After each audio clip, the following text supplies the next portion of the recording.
उन्होंने रिजाइन किया, माधवराव सिंधिया उन्होंने रिजाइन किया, नीतीश कुमार जी जो हमारे मुख्यमंत्री हैं बालासिर में उन्होंने इस्तीफा दिया,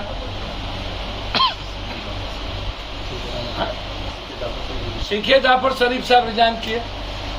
क्या इनकी डिक्शनरी में मॉरल वैल्यू नहीं है, या जो अपने आईएएस को ट्रेन बेचने के लिए, रेलवे प्लेटफॉर्म बेचने के लिए लगाए हैं, क्या उनसे ज्यादा महत्वपूर्ण इस देश की जनता की जान की कीमत नहीं है? क्या उनकी कोई वैल्यू नहीं है? क्या हिंदुस्तान में जब रेलवे विभाग को लाया गया था और अलग बजट दिए गए थे और आपने इसको जनरल बजट में कर दिया और मात्र 2 लाख कुछ करोड़ रुपया इसका बजट, हिंदुस्तान के रेल विभाग का मतलब था नो प्रॉफिट नो लॉस।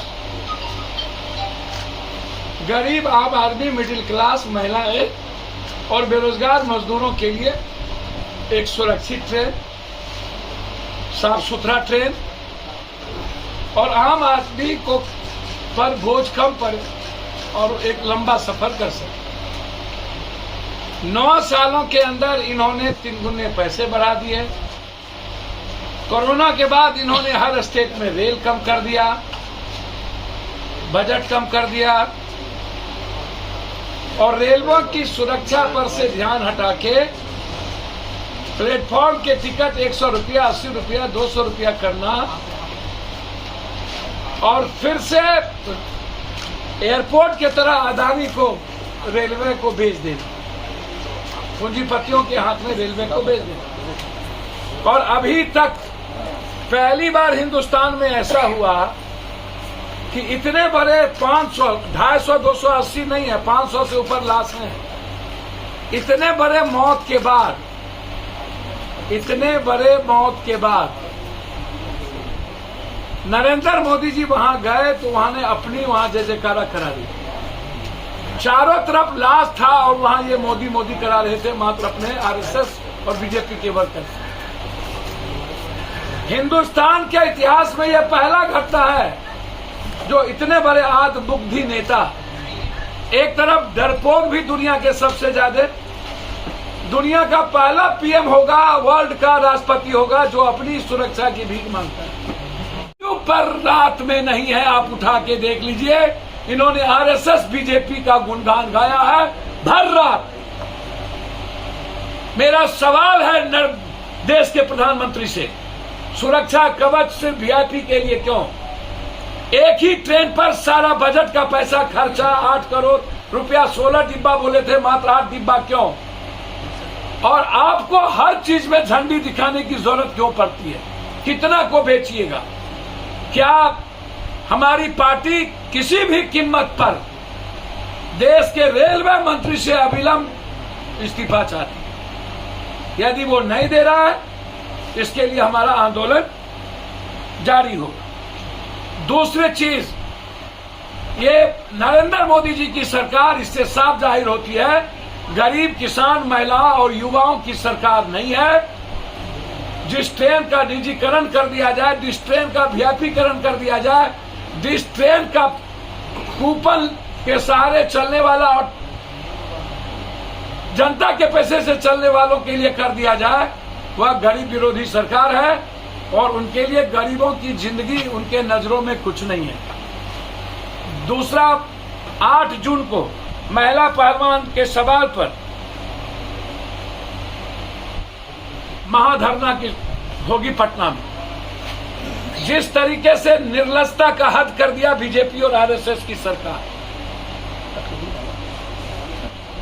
जिस तरीके से एक बेटी आई थी सिंगापुर से मृत, जिनका नाम निर्भया था, देश के पीएम और देश के सोनिया गांधी जो वाहिद एक शख्सियत है, वो गई थी एयरपोर्ट पर लाने के लिए उस लाश को।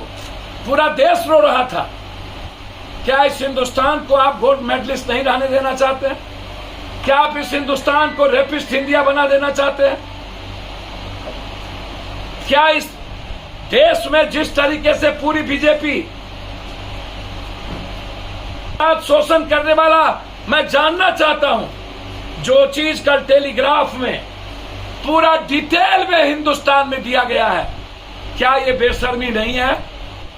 क्या ये देश के बेटी बचाओ बेटी पढ़ाओ जो वो बात जो उसने कही थी, उसने क्या हमेशा 1 करोड़ लोगों की सुरक्षा की चिंता उसकी नहीं है? 140 करोड़ जस्टिस और न्याय की उनकी व्यवस्था नहीं है।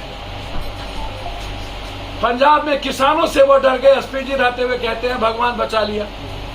हमेशा कृपा पर जीने वाला, दया की पात्र गाली देता है, कभी भी हिंदुस्तान के आम आदमी की बात नहीं करने वाला व्यक्ति इतने समय के बाद अपने रेलवे मंत्री से इस्तीफा नहीं ले पाए।